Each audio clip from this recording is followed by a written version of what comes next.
be good in everything. A pleasant good morning to all. As we know, today Aram IAS Academy is going to conduct this webinar session on how to mind your mind. And this is an interactive session. And we have the most prominent and honorable guest speaker for the day to interact with us, Dr. Anandakumar, Commissioner of Civil Supplies and Consumer Protection. Now I take this responsibility to welcome the entire gathering. On behalf of Aram IAS Academy, I welcome the guest speaker of the day, Dr. Anandakumar, IAS sir. We are very much glad and honored to have you here in this session, sir. Thank you so much for joining us, and we wholeheartedly welcome you, sir. Next, I welcome the directors of Aram IAS Academy, Karthikeyan sir and Senthil Kumar sir. We welcome you, sir. And next, the entire participants. I can see many participants from old batches, the new batches, and few from Town Hall group and few from AIM Civil channel. We are very much glad to have you all here and happy to see you. And we welcome you all to this webinar session. And now I wanted to introduce the guest speaker of the day to you all. Dr. Anandakumar, IAS sir. இவரை பத்தி சொல்லணும்னா இவர students மத்தியில ரொம்பவே பரிச்சிதமான ஒரு நபர். ஏன்னா candidate civil service கேண்டிடேட்ஸ்க்கு இவர எக்ஸாம் ஓரியன்டடான சில கைடன்ஸ் ரிசர்ச் இன்ஸ்டிடியூட் நாமக்கல்ல யூஜி படிச்சிருக்காரு. இவர் இளநிலை பட்டம் படிச்சுட்டு இருக்கும் போதே நியர்லி 5 கோல்டு மெடல்ஸ் வாங்கியிருக்காரு. ஸோ இதுல இருந்தே நம்மளுக்கு தெரியுது இவர் எந்த அளவுக்கு அகாடமிக்ஸ்ல வெல் வேர்ஸ்டா இருந்திருப்பாரு அப்படிங்கிறது. அண்ட் மேலும் இவர் உத்தரப்பிரதேஷ் மாநிலத்துல சென்ட்ரல் அவியன் ரிசர்ச் இன்ஸ்டிடியூட்ல முதுகலை பட்டம் பெற்றார். He began his career as a veterinary assistant surgeon in Pollachi in the year 2001. இவர் 2003ஆம் ஆண்டுல ஐஏஎஸ் சர்வீஸ் வாங்கினாரு. அதுக்கப்புறம் assistant collector Pudukkottai, sub collector Hosur, additional collector Madurai போன்ற பல பதவிகளில் இவர் பல இடங்களில் பணியாற்றினார்.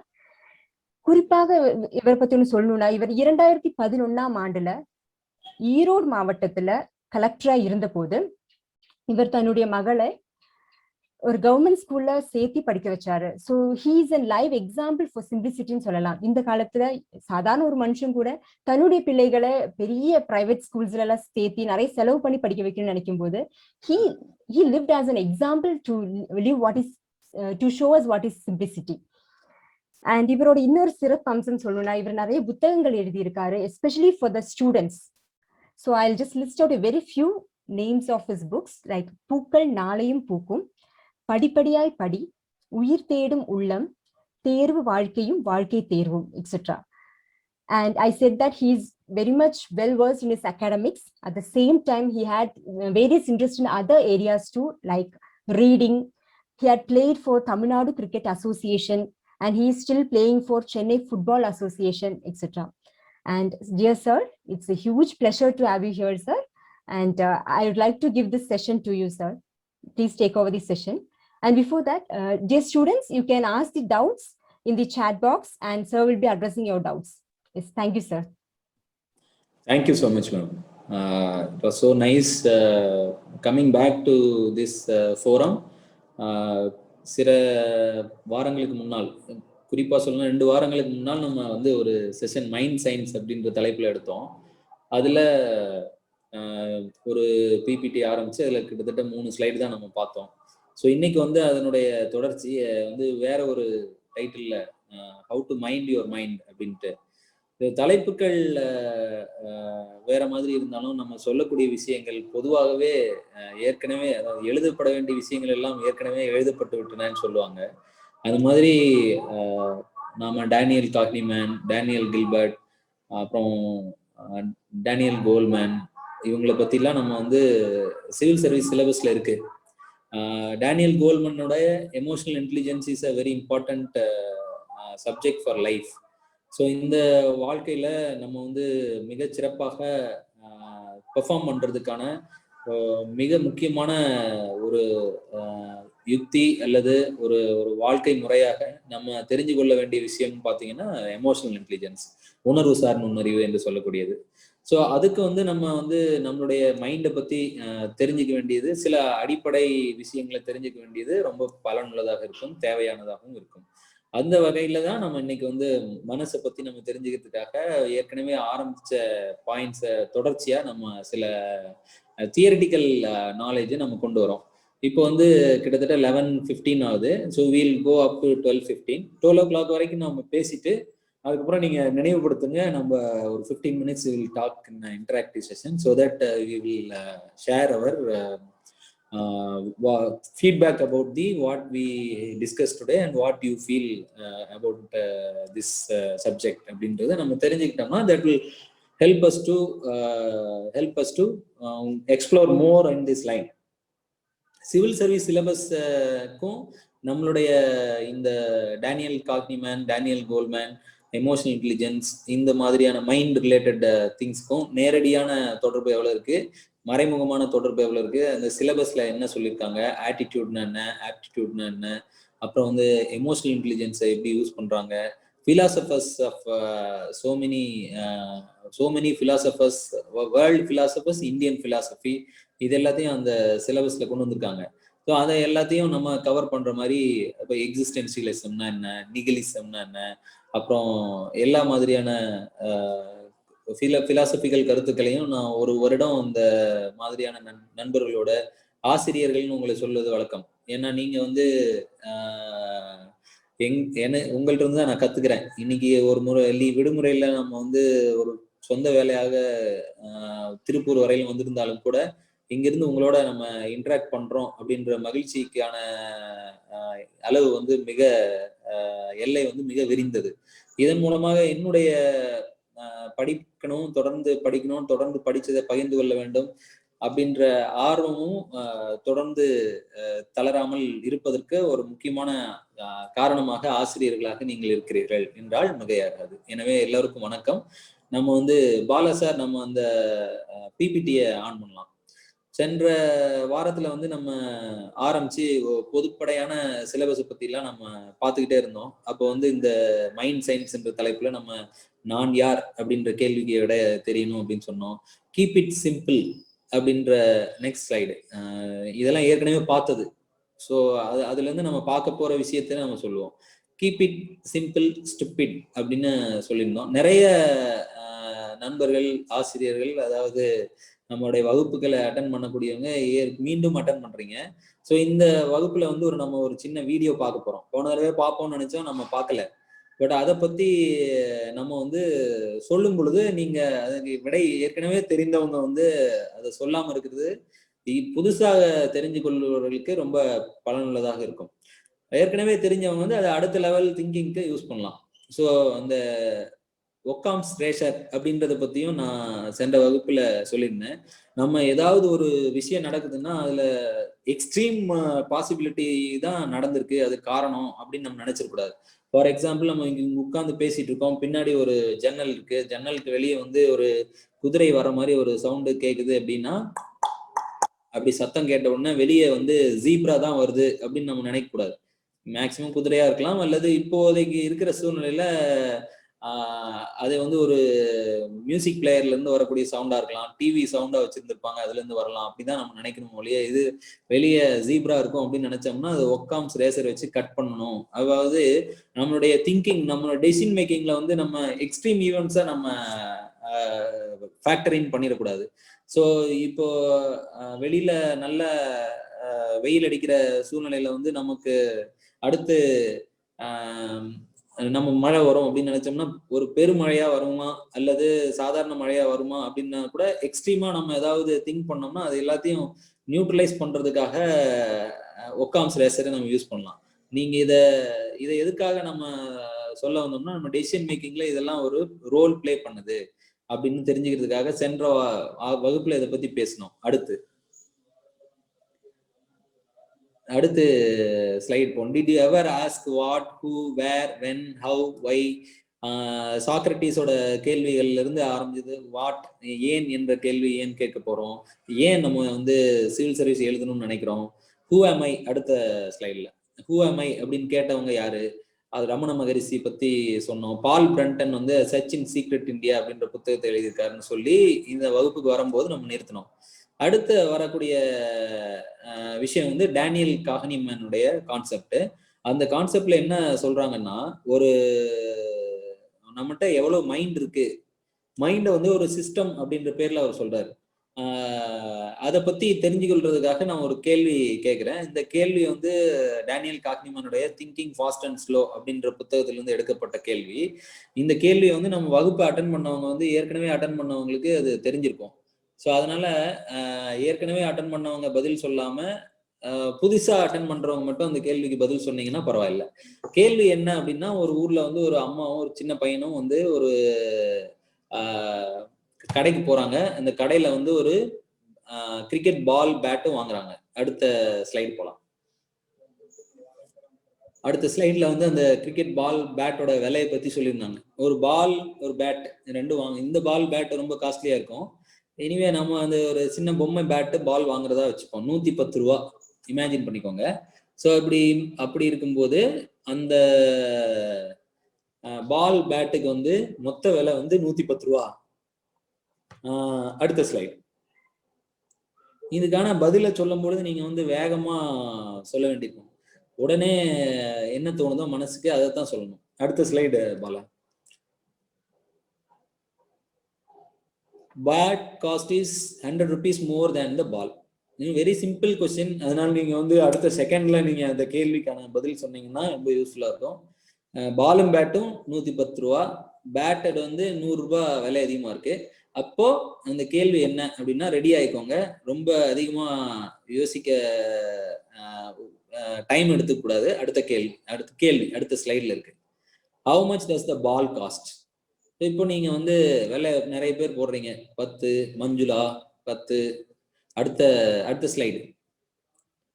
அடுத்த ஸ்லைட்ல வந்து உங்களுக்கு ஆப்ஷன் கொடுத்துருக்கான். ஸோ இப்போ இதுல வந்து நிறைய பேர் 10 சொல்லியிருக்கீங்க. நான் கூட எங்க வகுப்புல இது வந்து நேஷனல் அகாடமி ஆஃப் அட்மினிஸ்ட்ரேஷன்ல 10 ஆர் 5 அப்படின்னு சொல்றவங்களும் இருக்கீங்க. ஸோ பெரும்பாலானவங்க இந்த 5 சொல்றவங்க எல்லாரும் இதைத்தான் இந்த முதல் முறையா இந்த கேள்வியை ஃபேஸ் பண்றாங்களா அல்லது ஏற்கனவே அதை ஃபேஸ் பண்ணியிருக்காங்களான்றதை பொறுத்தது. சாய் கிருஷ்ணா அவங்க எல்லாம் நீங்க இது ஃபர்ஸ்ட் டைம் 5 அப்படின்னு அரவிந்த் போட்டிருக்காரு. ஃபர்ஸ்ட் டைம் 5 சொல்றாங்க. இந்த கேள்வியை வந்து டேனியல் காக்னிமேன் வந்து தன்னுடைய புத்தகத்துல எழுதிட்டு இது ஆக்ஸ்போர்ட் அல்லது ஹார்வர்ட் இந்த மாதிரி ஸ்டான்ஃபோர்ட் இந்த மாதிரி ஃபேமஸ் யூனிவர்சிட்டிஸ்ல கேட்கும் பொழுது பெரும்பாலானவங்க 10 அப்படின்ற ஆன்சரை சொல்றாங்க. At least 50% of the people have given answer 10. நிறைய பேருக்கு வந்து ஆன்சர் சரி சரியான ஆன்சர் என்னன்னு இன்னொரு முறை சொல்லலாமா? 1ல இருந்து 10 ரூபா இருக்கலாம். சிவரஞ்சனி ஒரு ரேஞ்ச் சொல்லியிருக்காங்க. அந்த மாதிரி ஒரு 1ல இருந்து 10ன்ற ஆப்ஷனே நம்ம கொடுக்கல. இங்க வந்து 4 ஆப்ஷன் தான் கொடுத்துருக்கோம். ஸோ அதனால இந்த கேள்வி வந்து ரொம்ப பாப்புலர் கேள்வி. இத வச்சு நம்மளுடைய மைண்ட் எப்படி ஒர்க் பண்ணுது அப்படின்றத மிக எலாபரேட்டா அவரு திங்கிங் ஃபாஸ்ட் அண்ட் ஸ்லோல சொல்லியிருப்பார். நீங்க படிப்பீங்க, படிக்கிறதுக்கு வாய்ப்பு இருந்தா படிக்கலாம். அல்லது இந்த மாதிரி ஒரு புத்தகம் இருக்கு அப்படின்றத நம்ம யூடியூப்ல கூட போய் பார்த்து அந்த புத்தகத்தினுடைய கான்செப்ட்ஸ் பத்தி எல்லாம் நம்ம தெரிஞ்சுக்கிட்டோம்னா பயனுள்ளதா இருக்கும். ஸோ இதுக்கான ஆன்சர் வந்து நெக்ஸ்ட் எல்லாரும் சொல்லியிருக்கிற மாதிரி it is 5. Actually it is 5 அப்படின்றது எப்படி இந்த 10 சொன்னவங்க எல்லாம் அதை புரிஞ்சுக்க முடியுதா அப்படின்னு பாத்தீங்கன்னா 10 வந்து எப்படி தவறாகுது, ஏன் வந்து 5 தான் கரெக்டான ஆன்சர் அப்படின்னு யாரும் டீடைல்டா சொல்ல முடியும். ஹவு ரியா வந்து எல்லாரையும் கேட்டிருக்காங்க. ஸோ அந்த மாதிரி இப்போ யார் அப்படி ஒரு கோபிகா வந்து எக்ஸ்பிளைன் பண்ணாங்க. இது வந்து 100, 105 + 5 is 110. பிரிச்சு பார்க்கும்போது நம்ம வந்து 10 rupees டிஃப்ரெண்ட் பாலோட பிரைஸ் இருந்ததுன்னா அப்போ 10 rupeesல வந்து பேட் ஓட டோட்டல் காஸ்ட் வந்து கழிச்சிட்டு பார்த்தோம்னா 90 ரூபாய் வந்துடும். அப்பதான் அந்த 10 ரூபாய் டிஃபரன்ஸ் வரும். அதனால 5 ரூபாய் இருந்தா மட்டும்தான் பேட்டோட விலை வந்து 100 ரூபாய் டிஃபரன்ஸ் வர மாதிரி இருக்கும். ஸோ இதை வந்து சாதாரணமா யோசிக்கும் பொழுது பாருங்க, x + y is 110, x plus obviously bat price is more than 100. So Arun இந்த மாதிரி யோசிக்கக்கூடிய விஷயங்கள் வந்து அதே மைண்டு தான் 10ன்னு சொல்லுச்சு இல்லையா, அதே மைண்டு தான் யோசிக்குதா இல்ல வேற மைண்டா? 10ன்னு ஆன்சர் சொல்லிட்டு அதுக்கப்புறமா 5ன்னு புரிஞ்சுக்கிட்டவங்க அந்த 2 ஆன்சரையும் கொடுத்தது ஒரே மைண்ட் தானா இல்ல வேற வேற மைண்டா அப்படின்னு சேம் மைண்ட் அப்படின்னு சொல்றாங்க 5. இப்ப கொஸ்டின் வந்து இனிமே 10 5 இல்ல, ஆரண்யா அப்புறம் பூபேஷ் எல்லாரும் சேம் மைண்ட் அப்படின்னு சொல்றாங்க. அப்போ மைண்ட் வந்து ஒரே சேம் மைண்ட் டிஃப்ரெண்ட் தாட் அப்படின்னு சொல்றாங்க. அதாவது ஒரே மனசு 2 எண்ணங்கள், திங்கிங் டிஃபரன்ஸ் அப்படின்னு சொல்றாங்க. இன்னும் கொஞ்சம் கூர்மையா டேனியல் காக்னிமேன் பார்த்திருக்கிறாரு.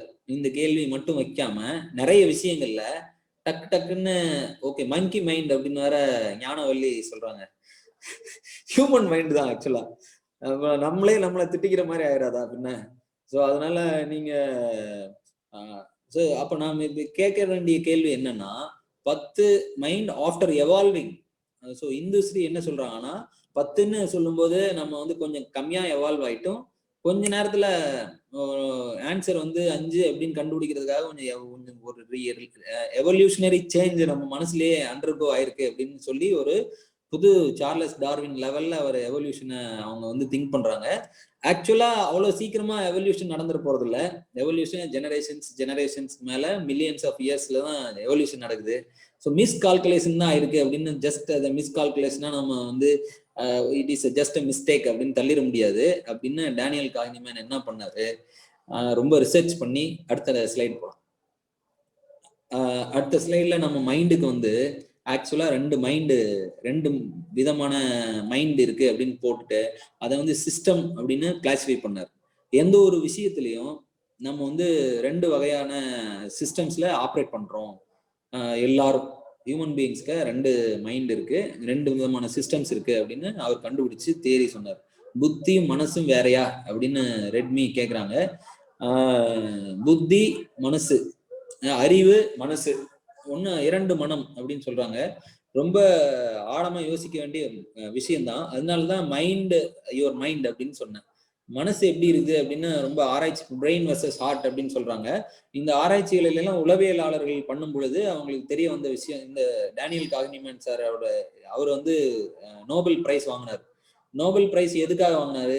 இதை கண்டுபிடிக்கிறதுக்காக வாங்கினாரா அல்லது வேற எதுவும் அவர் கண்டுபிடிச்சாரா இதை வச்சு அப்படின்னு பாத்தீங்கன்னா, இப்போ அவருடைய நோபல் பிரைஸ் வந்த ஃபீல்டு வந்து சயின்ஸ்ல இருக்கலாமா, மெடிசன்ல இருக்கலாமா, எக்கனாமிக்ஸ்ல இருக்கலாமா, சைக்காலஜில இருக்கலாமா அப்படின்னு கேட்டீங்கன்னா நீங்க ஆன்சர் சொல்றீங்களா?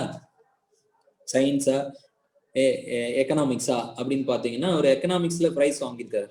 எக்கனாமிக்ஸ்ல பிரைஸ் வாங்குறதுக்கு அவர் பிஹேவியரல் எக்கனாமிக்ஸ் அப்படின்ற ஒரு புது ஃபீல்டுல நிறைய ஒர்க் பண்ணதுனால அந்த கிடைச்சது. அப்ப ஹியூமன் பிஹேவியர் அப்படின்றத பத்தி நம்ம ஓரளவுக்காக தெரிந்து கொள்வது வந்து நம்மை நாமே தெரிந்து கொள்வதற்கு மிக பயனுள்ளதாக இருக்கும். எல்லா விதமான முடிவு எடுக்கும் பொழுதும் சடனா நமக்கு முடிவெடுத்து அதிகம் யோசிக்காம இயல்பா முடிவெடுத்து நம்ம நடத்தி செல்லக்கூடிய விஷயங்கள் வந்து சிஸ்டம் 1 என்ற திங்கிங்ல இருக்கு. 2வது அடுத்த ஸ்லைடு. சிஸ்டம் 2 அப்படின்னா என்னன்னு பாத்தீங்கன்னா, சிஸ்டம் 2னா எப்ப பார்த்தாலும் ஒவ்வொரு முறையும் ஆழ்ந்து யோசிச்சு அதை வந்து பேட்டும் பாலும் வந்து 110 ரூபா, அப்போ பேட் மட்டும் டிஃபரன்ஸ் வந்து 100 ரூபாய் அப்படின்னு போட்டோம்னா பேட்டோட விலையை பத்தி அவங்க சொல்லல. ஃபர்ஸ்ட் பேட்டோட விலையை கண்டுபிடிக்கணும், அப்புறம் பந்தோட விலையை கண்டுபிடிக்கணும், அதுக்கு 2க்கும் 100 டிஃபரன்ஸ் இருக்குதான்னு செக் பண்ணிட்டு ஆன்சர் சொல்லணும் அப்படின்னு நம்மள வந்து எச்சரிக்கை சொல்லி பண்ணக்கூடிய மனசு நம்மகிட்டயே தான் இருக்கு. அந்த மாதிரியான அது மைண்ட் அப்படின்னு சொன்னோம்னா, மைண்ட் ஏற்கனவே ஒரு பாப்புலரா மைண்டுக்கான concepts, mind science, mind philosophy எல்லாம் போயிட்டு இருக்கிறதுனால அதுக்குள்ள போகாம ஒரு சிஸ்டம்னு வச்சாரு. அது மைண்ட் மட்டுமே இன்வால்வ் ஆகுறது கிடையாது, நம்ம மனசு மட்டும்தானா, நம்ம பாடிக்கும் அது இன்வால்வ் ஆகுது. சிஸ்டம் 1 இருக்கும் பொழுது நம்மளுடைய பார்வை வந்து ரொம்ப கூர்மையாகுது, நம்மளுடைய ஹார்ட் பீட்டு அதிகமாகுது. அப்புறம் சிஸ்டம் 1ன்றது வந்து ஆட்டோமேட்டிக் மைண்டு, சிஸ்டம் 2ன்றது எல்லா விஷயத்தையும் நம்ம ஆட்டோமேட்டிக்கா செய்யக்கூடிய இதுல வந்து நடக்கக்கூடியது சிஸ்டம் 1 திங்கிங். சிஸ்டம் 1 திங்கிங்கை பத்தி நீங்க படிச்சுட்டு சிஸ்டம் 1 அண்ட் சிஸ்டம் 2 பத்தி நான் இப்போ கொஞ்ச நேரம் பேசிட்டு இருக்கேன். இதுல வந்து நீங்க ஒவ்வொரு செயலையும் செய்யும் பொழுது சிஸ்டம் 1ல செய்றீங்களா சிஸ்டம் 2ல செய்றீங்களா அப்படின்னு உங்களால தீர்மானிக்க முடியும். இப்போ நீங்க ஒரு ஹோட்டல் போறீங்க, உங்களுக்கு பிடிச்ச விஷயத்த ஆர்டர் பண்ணணும்னு நினைக்கிறீங்க, உட்கார்ந்த உடனே ஆர்டர் பண்ணீங்கன்னா அது வந்து சிஸ்டம் 1ஆ 2ஆ? இப்போ ஒரு கேள்வி கேட்குறேன். இதே மாதிரி நீங்க ஒரு சிஸ்டம் 1 ஈஸியா சொல்றீங்க. ஸோ அதே மாதிரி ஒரு எக்ஸாம் போறீங்க, எக்ஸாம்ல இருந்து கொஸ்டின் பேப்பர் எடுக்கிறீங்க. கொஸ்டின் பேப்பர் எடுத்த உடனே ஃபர்ஸ்ட் எந்த கொஸ்டினை செலக்ட் பண்ணி எழுதலாம் அப்படியே பார்த்துட்டே இருக்கும்போது ஒரு கொஸ்டின் வந்து உங்களுக்கு ரொம்ப பிடிச்ச ஃபீல்ட்ல இருந்து வந்திருக்கு, நீங்க படிச்ச உடனே படிச்சதுல இருந்து வந்திருக்கிறதா உங்க மனசு சொல்லுச்சுன்னா அப்ப ஆப்ரேட் பண்றது வந்து சிஸ்டம் 1ஆ 2ஆ? சிஸ்டம் 1ன்னு சொல்றீங்க, 2ன்னு சொல்றீங்க. சிஸ்டம் 1ன்னு சொல்றவங்க சரியா சொல்றாங்க அப்படின்னு அர்த்தம். சிஸ்டம் 1ன்றது வந்து டக்குன்னு ஜம்ப் பண்ணிடும். இதை நான் கல்லூரியில ஸ்கூல் லெவல்ல எல்லாம் பரீட்சை எழுதும் போது 2 ஆப்ஷன் கொடுத்திருப்பாங்க, option A, option B. For example fat soluble vitamins and water soluble vitamins. இதை பத்தி you delineate some means mention some fat soluble 5 fat soluble vitamins and explain their role in the body composition, in the physiology. அந்த மாதிரி ஒரு கேள்வி வருது. that's why we make wrong அப்படின்னு SK சொல்றாங்க. System 1 வந்து ராங்கா இருக்கும், சிஸ்டம் 2 தான் வந்து ஆல்வேஸ் ரைட்டா இருக்கும் அப்படின்னு சொன்னோம்னா அது கரெக்டா? சிஸ்டம் 1 நம்ம வாழ்க்கைக்கு யூஸ் ஆகாது. ஆமா, சிஸ்டம் 1 வந்து நம்ம வாழ்க்கைக்கு யூஸ் ஆகாது அப்படின்னு சொன்னோம்னா அது வந்து நம்ம சிஸ்டம் 1 பத்தி தெரியாத மாதிரி தெரியாததுனால சொல்ற மாதிரி. ஆல்வேஸ் ஆட்டோ பைலட் மோட்ல நம்ம சிஸ்டம் 1ல தான் வாழ்ந்துகிட்டு இருக்கோம். அதுக்கு தான் அந்த எக்ஸாம்பிள் சொன்னேன். ஒரு பரீட்சையில வந்து இந்த மாதிரி fat soluble vitamin and this thing water soluble விட்டமின்ஸ்ல நான் செலக்ட் பண்ணி கடகடன்னு ஒரு 4-5 பக்கத்துக்கு எழுதிட்டு வந்தேன். இது செகண்ட் இயர் ஆஃப் பிவிஎஸ்சியில் நடந்தது. அதுக்கப்புறமா நான் வந்து வாட்டர் சால்யூபிள் விட்டமின் பத்தி ரொம்ப விவரமா எழுதிட்டு வந்துட்டேன். வெளியே வந்ததுக்கு அப்புறமா பார்த்தா ஒரு 2 நாள் கழிச்சு அந்த கொஸ்டின் பேப்பர் திருப்பி பார்க்கும்போது ஃபேட் சால்யூபிள் விட்டமின் இருக்கு. எனக்கு ஏன் அந்த மாதிரி வாட்டர் சால்யூபிள் விட்டமின் தோணுச்சு? ஏன் நம்ம அந்த அவ்வளவு பக்கம் எழுதுற வரைக்கும், ஒரு 4-5 பக்கம் எழுதுற வரைக்கும் நான் திருப்பி அந்த கொஸ்டின் பேப்பரை பார்க்கவே இல்லை. எது என்னை அழைச்சிட்டு போயிடுச்சு அப்படின்னு பாத்தீங்கன்னா சிஸ்டம் 1. சிஸ்டம் 1 வந்து இந்த மாதிரி. அப்போ நம்ம இந்த எக்ஸாம்பிள் மூலமாக நம்ம சிஸ்டம் 1 எப்பவுமே தப்பு தான் பண்ணோம் அப்படின்னு நினைச்சிட்டு போறீங்க. அது பல நேரங்கள்ல நம்மள சரியான வழியில நடத்து போறதும் அதே தான். அதே மாதிரி சிஸ்டம் 1ல இருந்து சிஸ்டம் 2க்கு மாறுவது உடனே நம்மளால செய்யக்கூடிய காரியமா அப்படின்னு பாத்தீங்கன்னா பெரும்பாலான சமயங்கள்ல அப்படி செய்யறதுக்கான சோ இன்வால்வ்டா நமக்கு வந்து இது 10 ரூபா தான் இருக்கும், இதுல போய் என்னத்தை பாக்குறது அப்படின்னு தான் தோணும். அப்படி தோன்றதுதான் இயல்பு. அப்படி தோன்றுவது வந்து தவறு அப்படின்னு நினைச்சிடக்கூடாது. அதை வச்சுதான் நம்ம வாழ்க்கையே ஓடிக்கிட்டு இருக்கு. ஸோ நம்ம எடுக்கிற எல்லா முடிவுகளையும் சிஸ்டம் 1 மூலமா தான் ஆட்டோமேட்டிக்கா எடுத்துக்கிட்டு இருக்கோம். சிஸ்டம் 2ல அனாலிட்டிக்கல் மைண்ட் வந்துடும். நம்ம என்ன படிச்சோம், இந்த சப்ஜெக்ட்னா என்ன, ஃபேட் அந்த புக்கை வந்து நம்ம ஒரு முறை வெரிஃபை பண்ணணும், கேள்வி இன்னொரு முறை பார்க்கணும், அப்புறம் ஒரு தடவை எல்லா கேள்வியும் படிச்சுட்டு மறுபடியும் ஒரு முறை செலக்ட் பண்ணிட்டு தான் எழுத ஆரம்பிக்கணும். ஒரு நிமிஷம் நம்ம வந்து மனதை ஒருநிலைப்படுத்திக்கிட்டு மூச்சை ஆழமா இழுத்து விட்டுட்டு மறுபடியும் அந்த கேள்விகள் எல்லாம் எந்தெந்த கேள்விகள் லைன்ல எழுத போறோம் அப்படின்னு டிசைட் பண்ணிட்டு நம்ம கேள்வி எழுதணும். இந்த மாதிரி விஷயங்கள் எல்லாம் பயன்படுத்தி ஒரு நிதானித்து முடிவு எடுக்கக்கூடிய விஷயம் வந்து சிஸ்டம் 2. நமக்கு பிரெயின்ல வந்து நியோ கார்டெக்ஸ் அப்படின்ற ஒரு பகுதி இருக்கு. அதே மாதிரி உள்ள அதுக்கு கீழே வந்து ரெப்டைலியன் பிரெயின் என்று சொல்லக்கூடிய மெடுல்லா, அப்புறம் செரிப்ரம், இந்த மாதிரி பேசிக் பிரெயின் முன்னாடி. ரெப்டைலியன் பிரெயின்னா அந்த ஊர்வன அவங்களுக்கு எப்படி பிரெயின் கொஞ்சம் சின்னதா இருந்ததோ அந்த மாதிரியான பிரெயின் நமக்கு உள்ள எவல்யூஷனரியா ஃபர்ஸ்ட் அது வந்து கடைசியா நியோ கார்டெக்ஸ் வந்து சேர்ந்திருக்கு. நியோ கார்டெக்ஸ்ல போயிட்டு டெசிஷன் எடுக்கிறத பத்தி நமக்கு இருக்கிற மெமரி, நாம இதுக்கு முன்னாடி பார்த்த விஷயங்கள், படித்த விஷயங்கள், சொல்லி கொடுக்கப்பட்ட விஷயங்கள், நெருப்பு சுடும், இந்த மாதிரி விஷயங்கள்லாம் தொட்டு மறுபடியும் பார்க்க போறது கிடையாது. ஸோ அந்த மாதிரி டேட்டா எல்லாம் சேவ் ஆகிருக்கிறத எடுத்து அனலைஸ் பண்ணி நம்ம டெசிஷன் எடுக்க தூண்டுறது வந்து சிஸ்டம் 2. ஸோ இந்த சிஸ்டம் 1 and 2 பத்தி நம்ம இவ்வளவு தெரிஞ்சுக்கிட்டதுக்கு அப்புறமா நம்ம இதை டெசிஷன் எடுக்கிறதுக்கு ஏன் சிஸ்டம் 2-வை அதிகமா பரீட்சை எழுதும் போதெல்லாம் யூஸ் பண்றதுக்கு, இயல்பா கொண்டு வர்றதுக்கு நம்ம எப்படி பயிற்சி எடுத்துக்கலாம். இப்போ ஒரு கிரிக்கெட் பிளேயர் இருக்காருன்னு வச்சுக்கோங்க. கிரிக்கெட் பிளேயர் வந்து நெட்ல வந்து பிராக்டிஸ் பண்ணும்போது அவருக்கு ஆஃப் சைட் ஆஃப் ஸ்டம்ப் போடுறாங்க, லெக் கட் போடுறாங்க, அல்லது ஒரு எக்ஸாம் எழுதுறதுக்காக பிராக்டிஸ் பண்ணும்போது, நீங்க மார்க் இன்டர்வியூ பண்ணும்போது, பரீட்சையை எழுதி பார்க்கும்போது நீங்க பண்ணக்கூடிய பயிற்சி வந்து சிஸ்டம் 1க்கு டைரக்டா போய் சேருமா, சிஸ்டம் 2 யூஸ் பண்ணுவாங்களா அதிகமா? பயிற்சிகள் எடுக்கும் பொழுது, மார்க் டெஸ்ட் எடுக்கும் பொழுது, வகுப்புகள் அட்டன் பண்ணும் பொழுது சிஸ்டம் 2-வை நம்ம யூஸ் பண்றோம். கரெக்ட். சிஸ்டம் 2ல இருந்து நம்ம இன்புட்ஸை கொடுத்து அதுக்கப்புறமா அதை வந்து நம்மளுடைய பழக்கமா மாத்திக்கிறதுக்கு, அதாவது விக்டரி பிகம்ஸ் ஹேபிட் அப்படின்ற மாதிரி பட்ட காலிலே படும் அப்படின்னு ஒரு பொன்மொழி சொல்லியிருந்தாங்கன்னா, இது எல்லாத்துலயும் நம்ம சிஸ்டம் 1 சிஸ்டம் 2வை லிங்க் பண்ணி பார்க்கலாம். சிஸ்டம் 1 வந்து நம்ம ட்ரெயின் ஆயிடுச்சுன்னா அதுக்கப்புறம் ஆட்டோமேட்டிக்கா நம்மளால இப்போ கிரிக்கெட் விளையாடுறவர் வந்து அந்த ஒரு 110 கிலோமீட்டர் ஸ்பீட்ல பால் வரும் பொழுது எப்படி அடிக்க போறாரு அப்படின்றத மறுபடியும் நியோ கார்டெக்ஸ் போயிட்டு திருப்பி வந்துட்டு இருந்தாருன்னா ஸ்டம்ப் பிச்சுக்கு போயிடும். ஸோ அவர் இருந்து டெசிஷன் வந்து ஆட்டோமேட்டிக்கா எடுக்கிறதுக்கு சிஸ்டம் 1ல தான் நம்ம பண்ண முடியும்.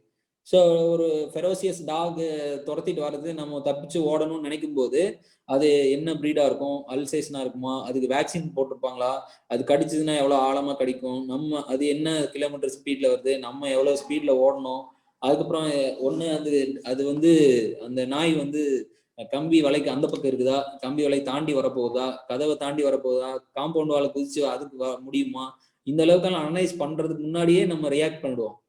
சப்போஸ் ஒரு கப் ஆஃப் டீ வந்து வாங்கிட்டு இருக்கும்போது தடுமாறிட்டோம் அப்படின்னா உடனே துள்ளி வெளியே போறது, இதெல்லாம் சிஸ்டம் 1 வந்து நமக்கு அவசியமா செய்ய வேண்டியிருக்கு. Except in such situations system 2வை நம்ம பயன்படுத்தணும்னா கொஞ்சம் தீர்க்கமான முடிவு எடுக்க முடியும் இப்படின்ற விஷயங்களை எல்லாம் வந்து டேனியல் காக்னிமேன் சொல்லியிருக்காரு.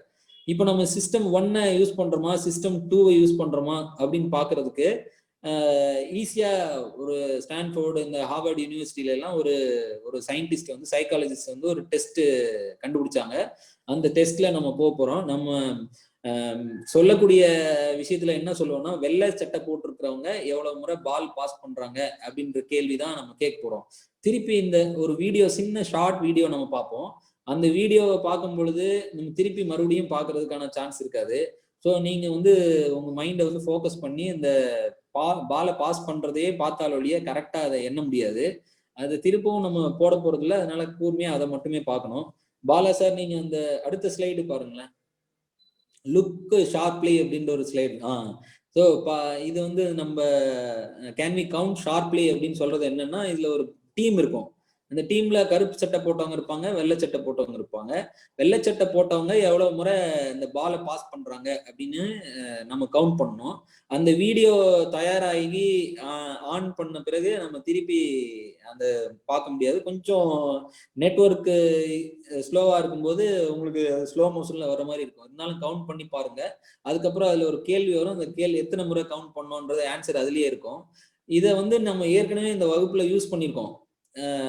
அதை ஏற்கனவே பார்த்தவங்க தயவு செஞ்சு அந்த சாட்ல எல்லாம் வெளிப்படுத்தாம உங்களுடைய சிஸ்டம் 1 கண்ட்ரோல் பண்ணி சிஸ்டம் 2வோட கண்ட்ரோல் வச்சுக்கணும். நீங்க we will go into that. Bala sir, அந்த வீடியோவை போலாம். இதுல count how many times the players wearing white pass the ball. black போனா கூட நீங்க அதை கவுண்ட் பண்ணிக்க கூடாது.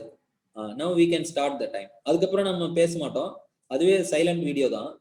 ஸோ நீங்க கவுண்ட் பண்ணிட்டு பேனா எல்லாம் யூஸ் பண்ணாம கவுண்ட் பண்ணீங்கன்னா பரவாயில்ல. and then the answer will come, then the question will come.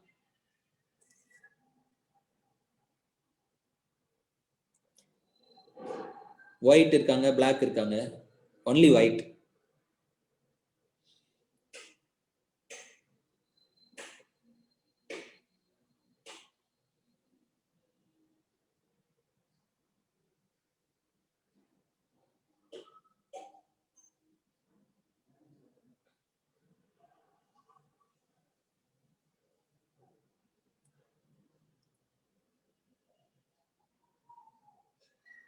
Sir நிறுத்திடலாம். Correct ஆன்சரும் வந்துருச்சு. எனிவே 3 அப்படின்னு சொல்லியிருக்காங்க. ஏன்னா அந்த ஸ்லைடு வந்து கொஞ்சம் பாஸ் ஆகி போனது, கன்ஃபியூசிங் அப்படின்னு சொன்னாங்க. பாருங்க, 15 இருக்கு, 16 இருக்கு. 16ன்னு பார்த்துட்டு 16 போடுறவங்க எல்லாம் போடுறாங்க. ஸோ இப்போ இந்த கன்ஃபியூசிங் லாட் அப்படின்னு சொல்றவங்க எல்லாம் என்ன பண்ணலாம்னா, it is available in the net. So அதை வந்து நீங்க மறுபடியும் பார்க்கலாம், இந்த கிளாஸ் முடிஞ்சதுக்கு அப்புறம் பார்க்கலாம். இதுல கான்செப்ட் என்னன்னா, கொலாப்ஸ் ஆயிட்டாங்க. நான் கூட எங்க வகுப்புல வந்து என்னால எண்ண முடியல கொஞ்ச நேரத்துக்கு அப்புறம். ஆனா இப்ப இன்னொரு கேள்வி இருக்கு. அந்த கேள்விதான் மெயின் கேள்வி. இப்ப நம்ம வீடியோ பார்க்க வேணாம். வெதர் நீங்க வந்து ஒரு கொரில்லாவை பாத்தீங்களா அப்படின்னு ஒரு கேள்வி. என்னோட வகுப்புல வந்து நான் வந்து என்னால அந்த கொரில்லா பார்க்க முடியல. கொரில்லாவை பார்த்தவங்க இந்த நம்பரை கரெக்டா எண்ணிங்களான்னு பாத்தீங்கன்னா எண்ணிருக்க மாட்டீங்க. கொரில்லாவையும் பார்த்து நம்பரையும் என்னென்ன அப்படின்னு சொன்னவங்க யாராவது இருந்தாங்கன்னா அவங்க ஒருவேளை போய் சொல்லலாம், அல்லது அவங்களுக்கு டேனியல் காக்னிமனோட கான்செப்ட் நெய்தர் டூ, கொரில்லாவையும் பார்க்கல நம்பரையும் என்னல அப்படின்றவங்க ஓகே தட் இஸ் டிஸ்ட்ராக்ஷன். ஏன் டிஸ்ட்ராக்ஷன் ஆயிடுச்சு அப்படின்னு கேட்கலாம். என்ன காரணத்தினால டிஸ்ட்ராக்ட்? வீடியோ சரியா ஓடலையா, இல்ல இன்னொரு முறை பார்க்கலாமா? I saw but ignored. What you ignored? Whether you ignored the gorilla or ignored the network issue இருக்கு.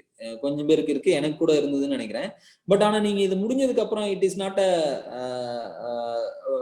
மீன்ஸ் நம்ம குறிப்பா ஒரு விஷயத்தை பார்க்கும் பொழுது இன்னொரு விஷயத்தை பார்க்க மாட்டோம்ன்றதுதான் எஸ்டாப்ளிஷ் பண்றதுக்காக தான் இதை யூஸ் பண்ணிருக்காங்க. இப்போ அந்த ஸ்லைடை வந்து அவங்க ஒழுங்கா ரிவர்ட் பண்ணி கொடுப்பாங்க. அதுக்கப்புறம் இன்னொரு ட்விஸ்ட் இருக்கு இதுல, அதையும் பார்த்துருவோம். பாலா சார் இதை ரன் பண்ணலாம் நம்ம. The correct answer is 16 passes. So அதுக்கப்புறமா அது கொஞ்சம் கேப் விட்டு கொடுத்துருந்தாங்க. Did you spot the gorilla அப்படின்னு கேட்குறாங்க. கொரில்லா எங்க வந்தது அப்படின்னு பார்க்க, for people who are not seen, பார்க்க இதுக்கு முன்னாடி பார்க்காதவங்க 50% ஆஃப் பீப்புள் வந்து மிஸ் பண்ணிடுறாங்க. அதே மாதிரி அந்த 10-5 இந்த ஆன்சர் பண்ணோம் இல்லையா, அதே மாதிரி தான். If you knew about the gorilla you probably saw it, but did you notice that curtain changing color or play? Let us rewind and watch it again. பின்னாடி அந்த கட்டைன் இருக்கு இல்லையா, அது கோல்டு கலர்ல இருக்குல்ல, அது செகப் கலர்ல இருந்து கோல்டு கலருக்கு மாறிச்சு. அதை நம்ம பார்த்தோமான்னு கேட்கிறோம். அப்புறம் ஒரு பொண்ணு அதுல இருந்து விளையாண்டுட்டு இருந்தவங்க வந்து ஒருத்தவங்க குறைஞ்சிருவாங்க, அதை நம்ம பார்த்தோமான்னு பார்க்கலாம். அது நம்ம பார்த்துருக்கோம். இத்தனையும் ஒரே ஆள் பார்த்துருக்காருன்னா ஒரு ரோபோவா கூட இருக்கலாம். ஆக்சுவலா when you are looking for a gorilla you often miss other unexpected events, and that is the monkey business illusion. முடிஞ்சிச்சா சார், இல்ல இன்னும் கொஞ்சம் வீடியோ இருக்கா? ஸோ நம்ம அந்த இந்த வீடியோ முடிஞ்சிச்சு. நீங்க மறுபடியும் யூடியூப்ல இதை போட்டு பார்க்கலாம். நீங்க we will go to the PowerPoint sir.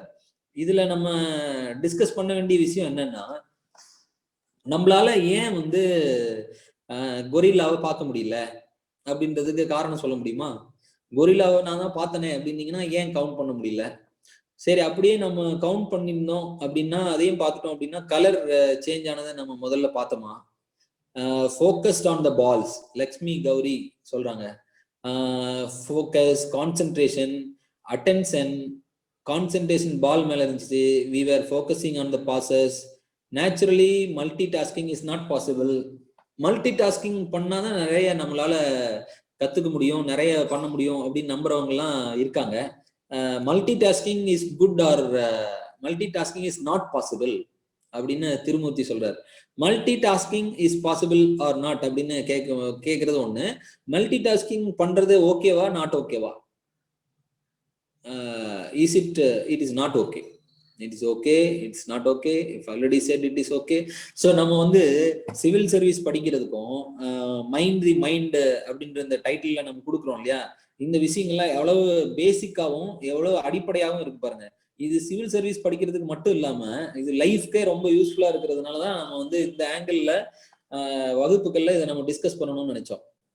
Not peaceful work nature தோ மல்டி டாஸ்கிங்ல என்ன நடக்குது அப்படின்றத இந்த கொரில்லா எலிப்ஷன் நமக்கு காட்டுது. நீங்க தேவைப்பட்டா மறுபடியும் இன்னொரு முறை நீங்க பார்க்கலாம். இந்த கான்செப்ட் என்னன்னா, அந்த ஒயிட் பாஸ் நோக்கி நம்ம போகும்போது சிஸ்டம் 1 வந்து அதுல இறங்கிடுது. சிஸ்டம் 1ல ஆட்டோமேட்டிக் ஒன்ஸ் நம்ம போயிட்டோம்னா சிஸ்டம் 1 வந்து will switch off the system 2. it is that is how Daniel Kahneman சொல்றார். சிஸ்டம் 2 அதுக்கப்புறமா ஒர்க் பண்ணோம்னா we need to அதனுடைய இயல்பே வந்து திரும்பி ரிவைண்ட் பண்ணும்போது தான் வருது. கொரில்லாவை பார்க்கணும் அப்படின்னு நினைக்கும் போது நம்ம கொரில்லாவை மைண்டை ஃபீட் பண்ணி அங்க வருதான்னு பார் அப்படின்னு சொல்றது சிஸ்டம் 2. அது ரிவைண்ட் பண்ணும்போது தான் நம்ம பார்க்க முடியும். do you know that அப்படின்னா whether we are seeing or looking அப்படின்னா basically we are made to only see things. if we look for things, நம்ம கொரில்லா வரும்னு எதிர்பார்க்க ஆரம்பிச்சோம்னா then we will not be able to see the passes. அப்புறம் இல்லைன்னா colour change ஆகுறது. So எல்லாத்தையும் at a டைம்ல சிஸ்டம் 1 வந்து ஆட்டோமேட்டிக்கா பண்றது எப்போ பண்ணும்னா, ஒன்ஸ் நீங்க ஃபீட் பண்ணிட்டு சிஸ்டம் 2 வந்து சொல்லிட்டுச்சுன்னா சிஸ்டம் 1 வந்து அதையே செய்ய ஆரம்பிக்கும். ஸோ அப்போ நம்ம வந்து மல்டி டாஸ்கிங் பண்ற மாதிரியான அவங்க எப்படி பண்றாங்க? மியூசிக் கேட்டு கார்ல போறாங்க, அப்புறம் இவரு திரு கனக சுப்புரத்தினம் அப்படின்னு சொல்லி ஒரு எண் கவனகர், 11 கவனகர், தசாவதானி அப்படின்லாம் இருக்காங்க. எவ்வளவு பேர் அவர் பத்தி கேள்விப்பட்டிருக்கீங்க? அவங்க வந்து கனக சுப்புரத்தினம் சார் வந்து எப்படி நினைவு வச்சுக்கிறது அப்படின்னு சொல்லி கவனகர் அது அவருடைய வீடியோக்கள்லாம் நிறைய இருக்கு. எப்படி நினைவுல நான் வந்து 8ஆம் வகுப்பு படிக்கும் பொழுது எங்களுடைய பள்ளிக்கு வந்திருந்தாரு. அவர் வந்து அந்த வகுப்புகள் அவர் வந்து ஒரே டைம்ல அஷ்டாவதானி அப்படின்னு 16 விஷயங்கள் எல்லாம் ஞாபகம் வச்சுக்கிட்டு அவரால் திரும்பி சொல்ல முடியுது அட் அ டைம்ல. அப்ப அவருடைய சிஸ்டம் 1 வந்து அந்த அளவுக்கு அவர் ட்ரெயின் பண்ணி அவரால் மல்டி டாஸ்கிங் பண்ண முடியுது. ஸோ மல்டி டாஸ்கிங் டோட்டலா நம்ம புரிஞ்சுக்கும் பொழுது சிஸ்டம் 1க்குள்ள உங்களால எவ்வளவு ஆக்டிவிட்டியா கண்டினியூஸா பண்ண முடியுது அப்படின்றது. பட் அதுக்கும் அவர் வந்து ஒரு பயிற்சி எடுத்துக்கிட்டு ஒரு குறிப்பிட்ட நேரத்துல அந்த ப்ரோக்ராம் முழுக்க அவரால் அந்த சிஸ்டம் 1 ட்ரெயின் பண்ணி பண்ண முடியுது. பட் மெடிடேஷன் பத்தி நிறைய சொல்ல வேண்டியிருக்கு. அதை நம்ம அடுத்து வேற ஒரு தருணத்துல அல்லது வேற ஒரு வகுப்புல நம்ம பார்ப்போம். மெடிடேஷன் எப்படி வந்து சிஸ்டம் 1, 2க்கு நம்ம ஹெல்ப் பண்ணுது அப்படின்ட்டு. ஸோ சிஸ்டம் 1 வந்து நம்மளால ட்ரெயின் பண்ண முடிஞ்சதுன்னா அது ஒன்னுக்கு மேற்பட்ட செயல்களை செய்யுது. அது குறிப்பிட்ட சிச்சுவேஷன்ல ஒர்க் பண்ணுது. பட் ஆட்டோமேட்டிக்கா, வாலண்டரியா, நார்மலா நம்ம வாழக்கூடிய வாழ்க்கையில அதிகமாக யோசிச்சு செய்யக்கூடிய விஷயங்களுக்கு சிஸ்டம் 2வும், குறைவாக யோசிச்சு செய்யக்கூடிய தானாக ஆட்டோ பைலட் மோட்ல செய்யக்கூடிய விஷயங்களுக்கு சிஸ்டம் 1ம் யூஸ் ஆகுது அப்படின்றது தான் நம்ம டேனியல் காக்னிமேன் இந்த விஷயத்துல சொல்ல வந்தார். இதை ஏன் நம்ம சொல்ல வரோம்னா, மைண்ட்ல திங்கிங் ஃபாஸ்ட் அண்ட் ஸ்லோ அப்படின்ற புத்தகம் வந்து யாருக்காக அவர் எழுதினார் அப்படின்னு பார்த்தோம்னா, இயல்பா எல்லாருக்காகவும் எழுதியிருக்காரு. It is not for civil service படிக்கிறவங்களுக்காக அல்ல, இது வந்து எம்பிஏ பண்றவங்களுக்காக மட்டும் இல்ல. It is a very important science and it's a very good என்ன சொல்றது top most ranked good seller. So அதனால அந்த புத்தகங்கள்ல இருக்கிற விஷயங்களும் டேனியல் காக்னிமேனும் நம்ம மாதிரி படிக்கிற சிவில் சர்வீஸ் படிக்கிறவங்களுக்கு வந்து சேரணும்ன்றதுனால இந்திய ஆட்சி பணி பயிற்சியில அதை கொடுக்குறாங்க. நிர்வாகம் செய்வதற்கு பயன்படுகிறது. சட்டுன்னு முடிவு எடுக்கக்கூடியவங்கள சிஸ்டம் 1ல எடுத்திருக்கலாமோ அப்படின்னு ஒரு பிரேக் பண்ணி யோசிக்க வைக்கக்கூடிய ஒரு வாய்ப்பை வந்து இந்த இவருடைய புத்தகங்கள் வழங்குகிறது. இவருடைய சைக்காலஜி எக்ஸ்பிளனேஷன்ஸ் வழங்குகிறது. அதுக்கப்புறம் நமக்கு வந்து ஒண்ணு சரின்னே படுறது எப்படி தவறா போகிறது அப்படின்றத இல்யூஷன்ஸ் அப்படின்னு சொல்றாங்க. இல்யூஷன் அண்ட் பயாசஸ் பத்தி அவர் எழுதியிருக்காரு.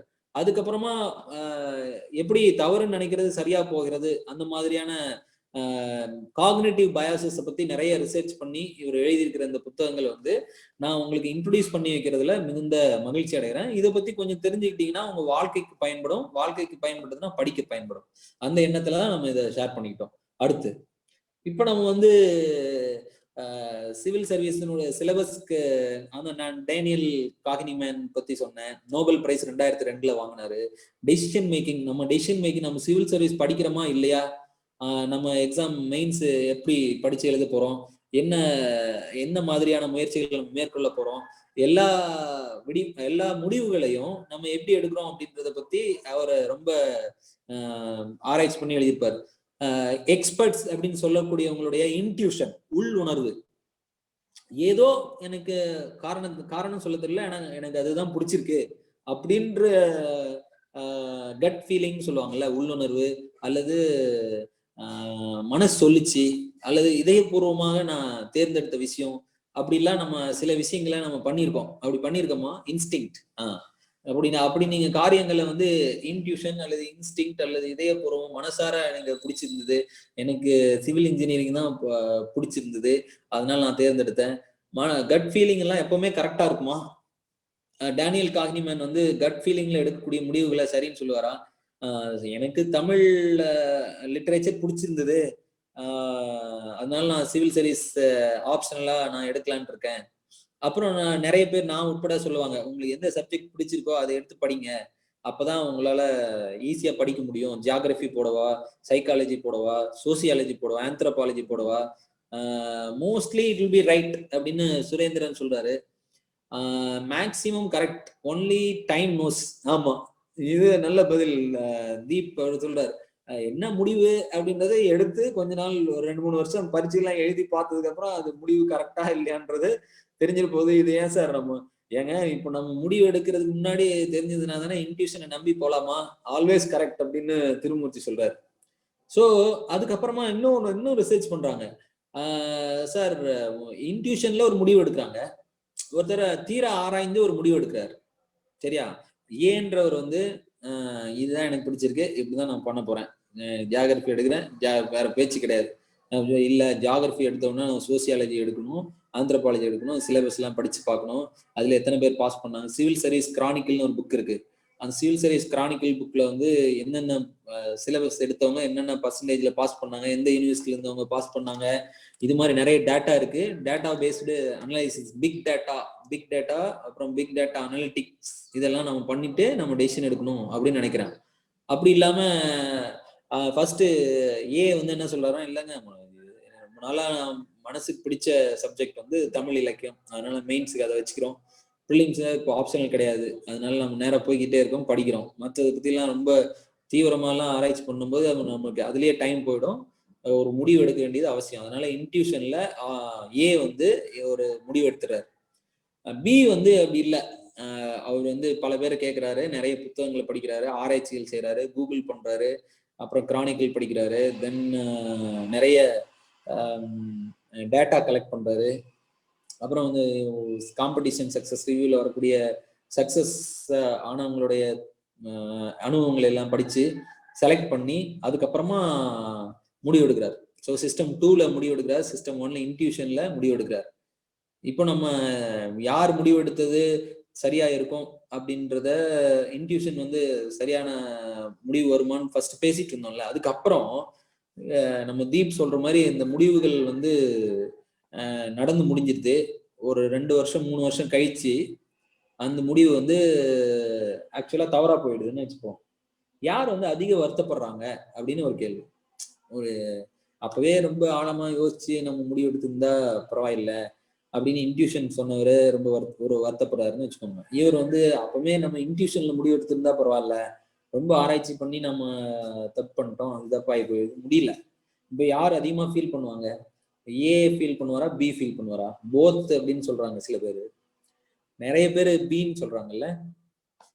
இப்ப நான் வந்து டேனியல் காக்னிமேன் வந்து டெசிஷன் மேக்கிங் அண்ட் பயாசஸ் புத்தகத்தை படிக்கும் பொழுது அவருடைய தீர்ப்பு எப்படி இருக்குது அப்படின்னு பார்த்தோம்னா, டேனியல் காக்னிமேன் 95 வயசுக்கு பக்கத்துல இருக்கும் அவருக்கு, இப்பவும் ஆக்டிவா இருக்காரு. The giant in psychology, living giant in psychology. இப்போ இந்த ஃபீல்ட்ல தி பெஸ்ட் அப்படின்னு ஒருத்தர் இருக்காங்கன்னா பெரும்பாலும் அவங்க மகாகவி பாரதியார்லாம் வந்து அற்புதமான தீர்க்கமான கவிதைகள், கொள்கைகள், தத்துவங்கள் எல்லாம் சொல்லும் பொழுது நம்ம கேட்காம அவர் போன அப்புறமா நம்ம அவரை கொண்டாடுறோம். அப்போ நம்ம இல்லை, அது வேற விஷயம். அந்த மாதிரி இல்லாம வாழும் பொழுதே அப்ரிசியேட் பண்ணப்பட்ட ஒரு பண்ணப்படுகிற ஒரு பெரிய மனிதர் வந்து இவர் டேனியல் காக்னிமேன். அவர் என்ன சொல்றாருன்னா, இன்ட்யூஷன்ல எடுக்கிற முடிவுகள் தவறாக போகிறதுக்கான வாய்ப்புகள் அதிகமாக இருந்தாலும் அது முடிவுகளுக்கு அப்புறமா வந்து ரிசல்ட் கிடைச்ச அப்புறம் அது சரியா இருந்ததுன்னா சந்தோஷப்படுறதும், தவறா இருந்தா வருத்தப்படுறது குறைவா இருக்கும், சந்தோஷப்படுறது அதிகமா இருக்குது அப்படின்னு அவர் கண்டுபிடிச்சு சொல்லியிருக்காரு. ஸோ இன்ட்யூஷனுக்கு அப்படியான முக்கியத்துவம் கொடுக்கறதுனாலதான் நம்ம வாழ்க்கையில நம்ம உங்களுக்கு பிடிச்சதை செய்யுங்க, அது தவறா போயிடுச்சுன்னா கூட சரி செஞ்சோம் பிடிச்சதை அப்படின்னு, பிடிக்காததை போய் கஷ்டப்பட்டு செஞ்சு அதுக்கப்புறம் தவறா போன அப்புறம் அதிகமான வருத்தப்படுறாங்க அப்படின்றத அறிவியல் பூர்வமா அவர் நிரூபிக்கிறார். எவ்வளவு இன்ட்ரெஸ்டிங் புக் இல்ல. இதை நீங்க வந்து தேவைப்படும் போது, வாய்ப்பு இருக்கும் பொழுதும், நேரம் கிடைக்கும் பொழுதும் படிக்க நேர்ந்ததுன்னா ரொம்ப ஈஸி கோயிங்கா அருமையா எழுது. ஹியூரிஸ்டிக்ஸ் அப்படின்ற ஒரு வேர்டு யூஸ் பண்ணியிருக்கோம். ஹியூரிஸ்டிக் அப்படின்னா என்னன்னா பட்டறிவு. அதாவது நமக்கு அறிவு வந்து படிச்சு வருகிறது. சில விஷயங்களை வந்து நம்ம தாட் எக்ஸ்பெரிமெண்ட்ஸ் அப்படின்னு சொல்றாங்க. தாட் எக்ஸ்பெரிமெண்ட்ஸ் அப்படின்னா, இது நீங்க ஒரு வேளை ஃபிளைட்ல போற மாதிரி நினைச்சுக்கோங்க.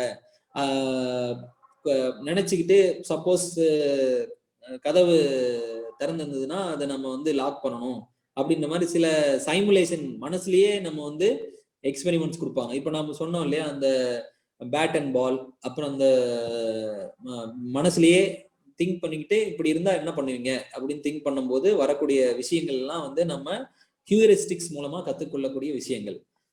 தட்ஸ் கால்டு தமிழ்ல வந்து பட்டறிவு அப்படின்னு ஒவ்வொருத்தருக்கும் வேறுபடும், அவங்களுடைய சைக்காலஜிக்கு பொறுத்த மாதிரி அது வேறுபடும். பெரும்பான்மையான விஷயங்களை வந்து எல்லாரும் ஒரே மாதிரியாக திங்க் பண்ணும்போது சிஸ்டம் 1 சிஸ்டம் 2 இந்த மாதிரி கான்செப்ட்ஸ் எல்லாம் கொண்டு வந்து சொல்லி கொடுக்கறது வந்து ஹியூரிஸ்டிக்ஸ். இந்த வேர்டு வந்து நம்ம எக்ஸாம்பிள் யூஸ் பண்றதுக்கு நம்ம சேகரிச்சு வைத்துக் கொள்ளக்கூடிய விஷயங்கள்ல ஒன்னா இருந்தா அது பயனாகுன்றதுனால இங்க கொடுத்துருக்கோம். அடுத்த சிலபஸ் போவோம், அடுத்த ஸ்லைட் போவோம். நம்ம சிவில் சர்வீஸ் சிலபஸ்ல எத்திக்ஸ் சப்ஜெக்டுக்காக தான் நம்ம இந்த சப்ஜெக்ட் எடுத்து படிக்க ஆரம்பிச்ச பொழுது டேனியல் காக்னிமேன் வந்தாரு. டேனியல் காக்னிமேனுக்கு அப்புறமா மைண்ட் வந்தது. ஸோ நம்ம அங்கிருந்து ஆரம்பிச்சு இங்க கொண்டு வந்து சேர்க்கறதுக்காகத்தான் நம்ம அந்த இன்ட்ரெஸ்டிங் பார்ட்ஸ் எல்லாம் நம்ம சொன்னோம். ஸோ இதுல questions to test the candidates attitude and approach. Attitude, aptitude இந்த ரெண்டும் என்ன டிஃபரன்ஸ், அதுக்கு என்ன டெஃபினிஷன், அந்த மாதிரி பார்க்கும்போது பெரும்பாலான சமயங்கள்ல நான் வந்து ரெண்டும் ஒண்ணுதான் அப்படின்னு நினைச்சுக்கிட்டு இருந்தேன். ஒண்ணு வந்து ஸ்கில் சம்பந்தமானது, ஒண்ணு வந்து மனசு சம்பந்தமானது. எது ஸ்கில் சம்பந்தமானது, எது மனசு சம்பந்தமானது? ஆன்சர் எதுவும் போடுறீங்களா? ஆட்டிடியூடு வந்து மனசு சம்பந்தமானது, ஆப்டிடியூடு வந்து ஸ்கில் சம்பந்தமானது. இதையே நம்ம மாத்தி மாத்தி போடுறவங்களுக்கு வந்து எது சரியானது அப்படின்றத பாத்துக்கோங்க. இப்போ அவர் மாத்தி மாத்தி நிறைய பேர் போடுறதுனால நான் சொல்றேன். அட்டிடியூட் அப்படின்றது மனசு, டி. ஆப்டிடியூட்ன்றது ஸ்கில். ஸோ இதை வந்து நான் தெரிஞ்சுக்கிட்டதுக்கே கொஞ்சம் காலம் ஆச்சு சார். உடனே நான் எடுத்த உடனே புரிஞ்சுக்கிட்டோமா அப்படின்றது இல்லை. ஆட்டிடியூட் என்பது மனசு. ஆட்டிடியூட் டிசைட்ஸ் ஆல்டிடியூட் அப்படின்னு படிச்சிருப்பீங்க.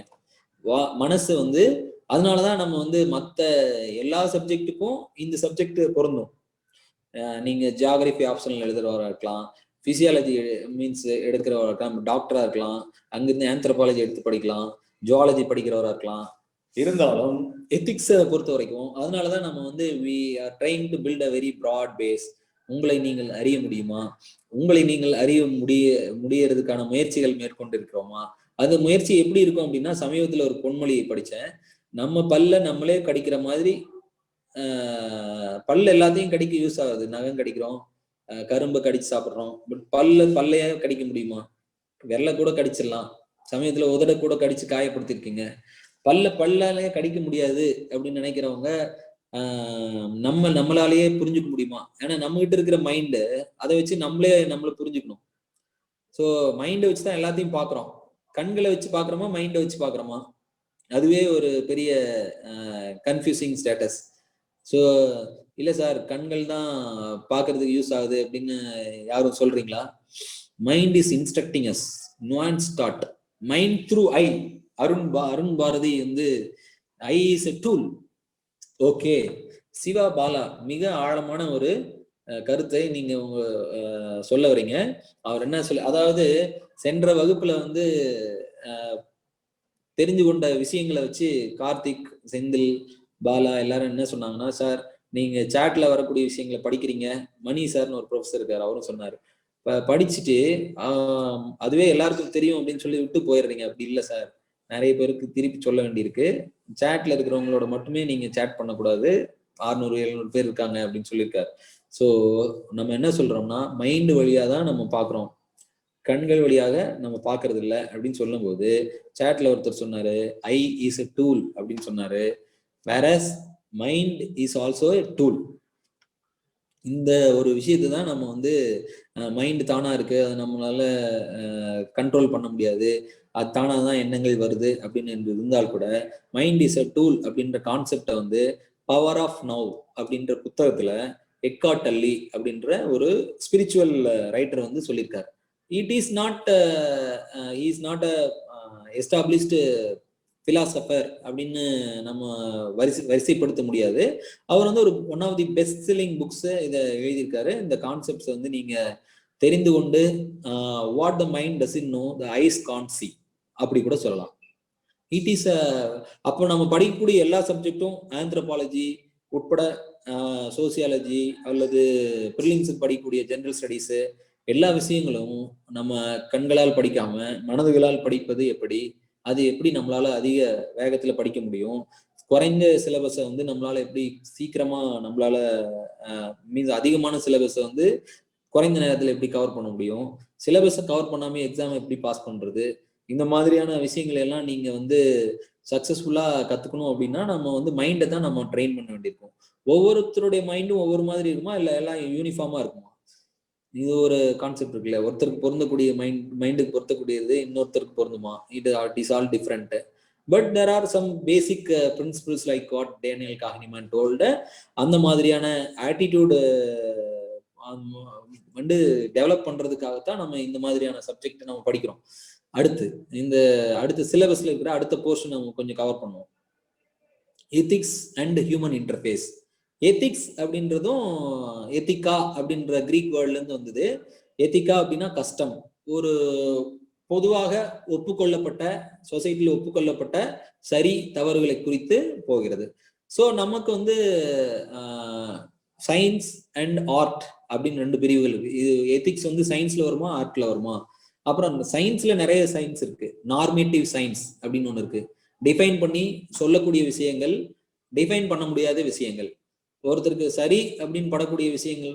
இப்போ வந்து ஒரு சட்டம் இருந்துதான், கோழி வந்து ஃப்ரைடே வந்து முட்டை வைக்கக்கூடாது அப்படின்னு ஒரு சட்டமா பாஸ் பண்ணியிருந்தாங்க. இது இப்படி ஒரு சட்டம் இருந்திருக்கிறதுக்கு வாய்ப்பு இருக்கா இல்லையா? இப்படி எல்லாமா சார் சட்டம் இருக்கும்? கோழி எப்போ நோ அப்படின்னு சொல்றாங்க, பட் இருந்தது. இருக்கு. அது ஒரு எக்ஸாம்பிள் எத்திக்ஸ் புக்ல கொடுத்துருக்காங்க. இல்ல அப்படின்னு ஆச்சரியப்பட்டீங்கன்னா நான் உங்களுக்கு அது இருக்கு அப்படின்னு சொல்லி, அது எப்படி சார் நடக்கும்? நடக்குமா நடக்காதான்னு நான் கேட்கலையே, சட்டம் இருக்குதா இல்லையான்னு தானே கேட்டேன். நடக்கிற விஷயங்களுக்கெல்லாம் சோ இந்த மாதிரியான சிந்தனைகள்லாம் இது எப்படி அது எப்படி சார் கோழிகிட்ட சொல்றது? கோழிக்கு ஒரு சட்டமா அப்படின்லாம் ஆனா போட்டிருக்காங்க அந்த மாதிரியான. அது அது வந்து அந்த அந்த அளவுக்கு அது படிச்ச போது நான் கூட அப்படிதான் ஆச்சரியப்பட்டேன். நீங்களும் படிச்சிருப்பீங்கன்னு நினைச்சேன். எத்திக்ஸ் புக்ல இருக்கு law, difference between law and ethics. அந்த மாதிரி விஷயங்களை தான் நம்ம வந்து ஆரம்பிச்சு ஏன் அப்படி போட்டிருக்காங்க அப்படின்னா, அதுதான் லீகலி கரெக்டான விஷயங்கள் எத்திக்கலி ராங்கா இருக்கலாம், எத்திக்கலா கரெக்டான விஷயங்கள் லீகலா ராங்கா இருக்கலாம் அப்படின்ற மாதிரியான கேள்விகள் உங்களுக்கு மெயின்ஸ்ல நிறைய வரும். அதுவே வந்து நீங்க இந்த குரூப்ல 600 பீப்புள் இருக்கும் பொழுது ஆமா ரிலீஜியஸ் பிலீஃபோட இஸ்ரேல் அந்த மாதிரி ஒரு சட்டம் இருந்ததாக புக்ல போட்டிருக்காங்க. இஸ்ரேல். ஸோ வினோத் அந்த கேள்வி கேட்கறதுக்கும் நான் சொல்றதுக்கும் சரியா இருக்கு. ஸோ நீங்க நான் மறுபடியும் அந்த அந்த ஒரு புத்தகத்தை தவிர மற்ற புத்தகங்கள்ல தேடி தேடி அதுக்கான ஒரு காமன் நாலேஜுக்கு அதை கொண்டு வர முடியுமான்னு பார்த்தேன். பட் பேசிக்கலா வந்து எத்திக்கலி ராங் வைஸ் வர்சா அதுக்கெல்லாம் எக்ஸாம்பிள்ஸ் நிறைய இருக்கு. டிஃபைன்டு லா இருக்கிறது வந்து லா, அவ டிஃபைன் பண்ண முடியாத லா இருக்கிறது வந்து எத்திக்ஸ். அதனாலதான் இதுல வந்து ஹியூமன் வேல்யூ அப்படின்னா என்ன, வேல்யூன்றத இப்ப நீங்க வந்து ஒரு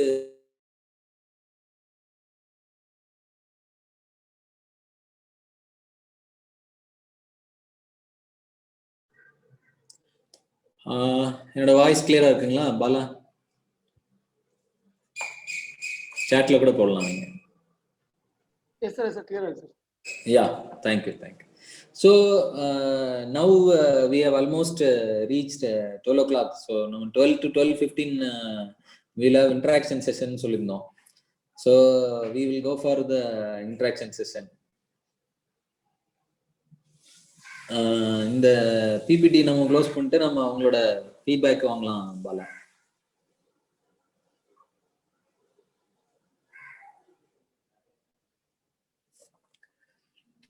Okay sir. யா, இப்போ யாரும் பேசுறாங்க அப்படின்னா அவங்கள அன்மியூட் பண்ணலாம் மேடம். அனுவதை நீங்க பாத்துருங்க, அன்மியூட் பண்ணிருக்கேன். ஹேண்ட் ரைஸ் பண்ணுங்க. Sure sir. So dear students, if you have any questions or queries to ask sir, you can raise your hands.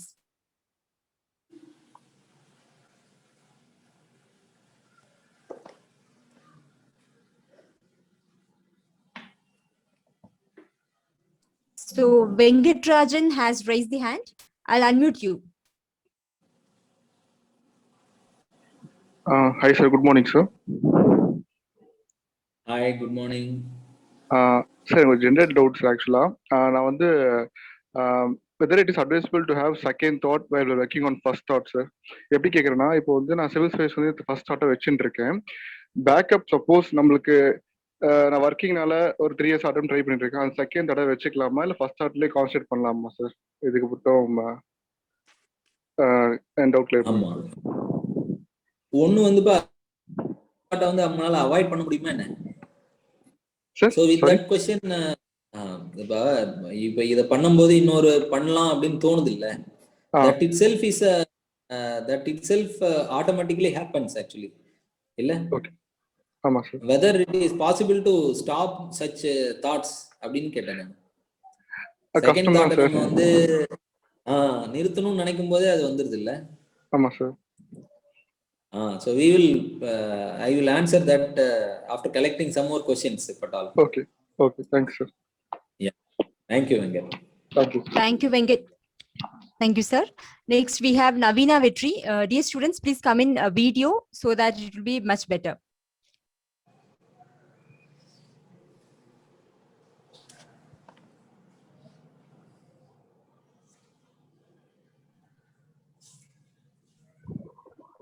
Hello, sir. Yes, madam. Good morning, sir. Good afternoon, sir. Sir, I have one doubt. நீங்க வந்து BBSc complete பண்ணிருக்கீங்கல்ல sir? Veterinary science படிச்சிட்டு தான் அடுத்த IAS. What has influenced you to become IAS? ஏன்னா நான் dentist, எனக்கு civil சர்வீஸ்ல இன்ட்ரெஸ்ட்னால I am not working now. I am preparing for IAS. That's why I am asking. Okay, madam. So you are a dentist. You எந்த ஊர் நீங்க? Theni sir. Theni. எங்க படிச்சீங்க? Tirunelveli Raja's dental college. Okay. So I will answer this also, ma'am. I will collect this next question and then answer you. Okay, sir. Okay. Thank you, sir. Yeah. Next, Chandra Kritika, I'll unmute you. Please come in video.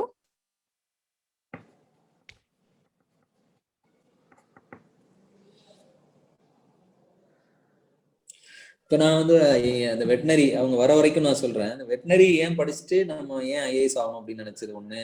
Venkat மாதிரி plan B plan A ரெண்டும் connected question தான். எப்பவுமே plan A plan B இருக்கிறது சரியா தவறா அப்படின்றதுக்கு ஒரு example சொல்றேன். Tossing the hat across the wall அப்படின்னு சொல்லுவாங்க. அப்படின்னா என்னன்னா, ஒரு ஒரு நெப்போலியனோட ஒரு கதை இருக்கு, பர்ன் தி போட்ஸ் அப்படின்னு ஒண்ணு. நெப்போலியன் வந்து ஒரு இடத்துக்கு படையெடுத்து போயிட்டு இருக்காரு. அப்போ வந்து ஒரு பெரிய ஆறு குறுக்கிடுது. அந்த ஆறை கிராஸ் பண்ணி அந்த பக்கமா, அது மட்டும் குறுக்கிடல, அந்த பக்கம் இருக்கிற படை ரொம்ப மிரட்டுற மாதிரியான படை. நம்மளோட படை வந்து, அவரோட நெப்போலியனோட படை வந்து சின்னதா இருக்கு. ஸோ அதனால நம்ம அங்க போயிட்டு சண்டை போட்டு ஒரு வேளை தோத்துட்டோம்னா திருப்பி ஓடி வர்றதுக்கு வந்து அந்த போட்டை கிராஸ் பண்ணி போறோம்ல, அந்த போட்லயே ஏறி திரும்பி ஓடி வந்துடலாம் அப்படின்னு மனசுக்குள்ள தோணிரும் அப்படின்னு நினைச்சாரு நெப்போலியன். Second thought. அப்ப என்ன பண்ணாங்க, அந்த போட்ல ஏறி அந்த பக்கம் போன உடனே பர்ன் தீஸ் போட்ஸ் அப்படின்னு சொல்லிட்டாரு. படகு எல்லாத்தையும் எரிச்சிட்டாங்க. எரிச்சதுக்கு அப்புறம் நம்ம வந்து இனி போறதுக்கு வந்து பின்னாடி போறதுக்கான வாய்ப்பு இருக்கா? வாய்ப்பு இல்லை. ஸோ அதனால இனிமே முன்னாடிதான் போகணும். அப்படி போட்டை எரிச்சிட்டு இறங்கி சண்டை போடுறவங்க உத்வேகமா பண்ணுவாங்களா, இல்ல நம்ம போட் இருக்கு திரும்பி போயிடலாம், எப்பனாலும் திரும்பி போயிடலாம் நினைக்கிறவங்க என்ன பண்ணுவாங்க அப்படின்ற முடிவை வெங்கட்டே விட்டுறேன். அதுக்கு நேர்மாறான தாட் ஒண்ணு இருக்கு. We should not put all our eggs in single basket அப்படின்னு சொல்லுவாங்க. ஒரு முட்டை 10 இருக்குன்னா நம்ம ஒரு 4-5 முட்டையை 4-5 பையில வச்சிருந்தோம்னா அட்லீஸ்ட் ஒண்ணு ஒரு பை விழுந்துருச்சுன்னா கூட இன்னொரு பை உடையாம இருக்கும் அப்படின்ட்டு. இதுக்கு ரெண்டுக்கு நடுவுல தான் எங்கேயோ ஆன்சர் இருக்கு. So it depends upon what our situation is, how much risk we can take அப்படின்றது டெசிஷன் மேக்கிங்ல. வெட்டினரியில இந்த மாதிரியான ஒரு டெசிஷன் தான். நாங்கள் போட்டை பர்ன் பண்ணிட்டு அந்த பக்கம் வந்துடணும் அப்படின்னு நினைச்சு நிறைய சீனியர்ஸ் படிச்சாங்க. அதனால நானும் வந்து I also took that idea that we should from BVSC we should become an IAS அப்படின்ட்டு. Thank you, sir. Chandra Kritika, இருக்கீங்களாம்மா? Are you here to ask the question?